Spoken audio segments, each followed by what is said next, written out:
here in Southern California. I want to take you through a courtyard here of a property I seen over in Playa Vista, California, close to Marina Del Rey.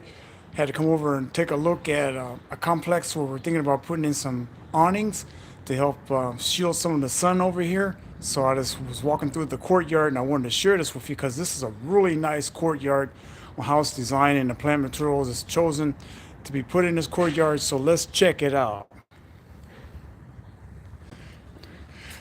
This is a really interesting complex. It has a lot of buildings here. And in this area of Playa Vista, it's also known as Silicon Beach. And it's close to Marina Del Rey and Culver City. It's a lot of technical, high-tech companies around. And I think Sony's over here in Culver City. So it's a lot of techie stuff happening. But I just want to show you this courtyard here. What really caught my eye was this planter, where it has nothing but succulents in it, but it's a really nice selection of succulents that are portrayed in this urn. He has some nice echeverias in here. It's kind of sticky though. This is kind of dangerous from the standpoint of the plant material, since there is people that come through here. The points on this thing are like hypodermic needles, and so you probably want to avoid having this type of plant in this planter, because people could come by and you see the height of it just walking by. You can get poked by this. So this is something that it's not really recommended to have this type of succulent in here. If you notice, it puts out a lot of pups, so you're gonna have a lot more of these plants going in there. It's really nice. It'll keep people from going in there to take plants out, but from the standpoint of just pedestrian traffic, it's pretty lethal. If you notice the thorns on the side, they kind of poke down like a fish. But you can get pretty ripped up here. These things are like hypos. The Dudleys are really nice and delicate. They're getting ready to bloom. A lot of succulents, they bloom this time of the year. This one's already spent. But that urn, it looks good, but it's kind of lethal. Then we have some kangaroo paw. And this is a red variety of kangaroo paw. I think it's Canipia. Canipia is the botanical name, but this is a nice red one. It's going to be blossoming out here pretty soon. A lot of these kangaroo paws, they're native of Australia, and I have some followers from Australia, so I'm going to say hello to you guys down in Aussie. And we have some of your native plants here in this planter bed, so hats off to the Australians. Here you see this tree. It's called an arbutus. And it has really nice little apple manzanita shaped type of fruit there. In actuality, you can eat this fruit. This fruit is edible. I think I've seen one on here. That's what the fruit looks like when it gets developed up, but that actually you can eat. I got a buddy of mine, I call him my West Coast homie. He's the one that told me about these arbutus trees. It's in bloom right now. It's really nice and beautiful. The bark kind of peels off of it, so it has a peeling type of mahogany, not deep mahogany, but the coloring of the tree is beautiful. You get a light on that thing, and at nighttime, it's just a showstopper. We have one at one of my job sites that we installed in the front, and it looks really nice with the light on it at night, because of the way the wood is. It's pretty gnarly and has different types of shapes and forms. Wow, this is really nice. This is a foxglove, so it hasn't sent up his stalk yet, but this is a really healthy foxglove plant there. You have a bunch of jasmine that's going around the outside edges of it, so you have some nice fragrance and color as a buffer zone here on the edge of the planter bed. People come and sit down. This looks like some salvia. These are some salvias here that have a lot of color, bring in a lot of hummingbirds and other beneficials, butterflies. Check this out. This is called coral bells, or heucheria. These are kind of semi-shade and shade lovers, but this was right on the edge here, and I know that you get quite a bit of sun here and reflective heat in this courtyard, but they're doing really good. They like this spot. The color is really dynamic. If you look really close, you can see the really inside of the flowers are really nice. You have a azalea here.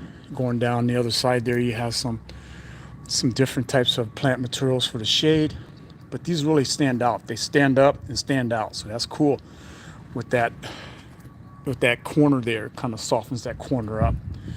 Got a status back there. And as we go into the middle of the courtyard, you see here they have this one. I can't think of the variety name of this tree, but it's really nice. They don't have any plant material down here. Probably need to put some more mulch or gravel down here. They have a drip system, so mostly all this plant material is all on the drip. Olive tree there. It's been shaped up like it's got a little bit of burn going on. Then they have these giant century plants here. These are called century plants. And look at them, man. They're just lethal. Look at the needle on that thing. Man, oh man. A person can impale themselves from that and you can just forget it. See, they actually cut this one off, see, because it's just too lethal. And this is like almost as eye level. If you have somebody walking past there, they're like, phew, they're going to be kind of chopped up. But you can see this is the color of it is really cool. It's kind of a grayish green, kind of like a battleship gray looking. And then we have some other plant material in the back, but it's really dynamic on how they have this in the planter beds and stuff like that. And with your foxgloves in the back also too. So those foxgloves, once they bloom out, they're going to have a lot of beneficials going to come in with those foxgloves. So that's just, oh, check this out. This is New Guinea impatiens. So these New Guinea impatiens are pretty dynamic. These are a different variety of impatient. They have bedding impatiens that are a little waxy, little guys. But these right here, I like these here because they're really are healthy, and also they're able to give you a lot of color and a lot of body. But this particular variety of impatient is called New Guinea impatient. Hey, how you doing? I'm just listening. Huh? They're gorgeous. Yeah, they're really dynamic and they're really versatile. I like utilizing these particular impatiens because they're more of a floral rather than the other types. They're really small and dainty. Right. But these here are called New Guinea, so they're called New Guinea impatiens. They are gorgeous. Yeah, And what are those? these are foxgloves. Oh, So see here, look, the stem is coming out now. So it'll have a really nice plume to come out and a nice flower. But I've never seen them this thick before from the standpoint of the health of them. So they're really healthy. They love it here. I was going to say they probably like the location. They definitely like location. It's kind of like those, I noticed down on the end, those flowers down the end, those are called coral bells. And those are usually shade lovers. But I noticed you probably get quite a bit of sun in this courtyard. And, you know, they're doing really good. You see that foxglove back there? Back there, see the flowers on it? Oh my goodness. Wow. Yeah, so you'll have that same type of foliage coming out of this one here, or those flowers there. That's a purple, so I don't know if all of them are same color, but yeah, that's what you're going to get with this here. Gorgeous. You have a lot of bees and beneficials that like to come in here in those too. But here, I see like with these New Guinea impatiens, you have a lot of different fluorescent colors. I used to have some of that color. What, this one here? Yeah. I think they call that salmon color. Do you work on these plants? I design and install, design, build, and we're actually going to be looking at, I think they're going to do some type of awning and stuff here, so I was going to come by. I just want to come by and kind of get a drive-by and see what was going on here. Do you have a card? I'll give you my information. I don't have no card on me, but I'll give you my information. Thank you. We just bought this place. This one over here? Yeah, the second one in. Okay. Yeah, I'm going to meet with someone from the Homeowners Association, I think, tomorrow. She lives in that one, I think. Yeah. I think her name is Peggy. That's Patty, yeah. Patty. Yeah, I'm going to be back over tomorrow. So what I'll do is you're going to be back around tomorrow? I'll have a card for you then. That'd be great. All right? My name is Ed. Betsy. All right, Betsy. Glad to know you. Look forward to talking with you tomorrow. But you brought into a nice place. I think so. Yeah, for sure. Have a nice afternoon. You too. All right. Yeah, and so this is what's going on here in this courtyard. Some beautiful stuff happening. Got some birds, like some mockingbirds, just shifting through here. But yeah. And there you go. So tomorrow I'll come and see about the complex and see what they need from the standpoint of we do some arbors direct out of Alabama, www.arborsdirect.com if you want some custom built and protruded fiberglass patio covers, awnings, eyebrows, all that kind of stuff, check out the website www.arborsdirect.com. Be sure to subscribe if you haven't already subscribed. Hit that notification bell so when videos like this come out, you can give me some comments and let me know what you think.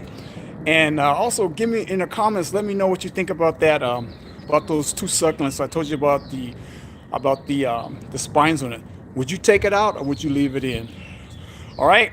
So until next time, thanks for watching. See you on the trails.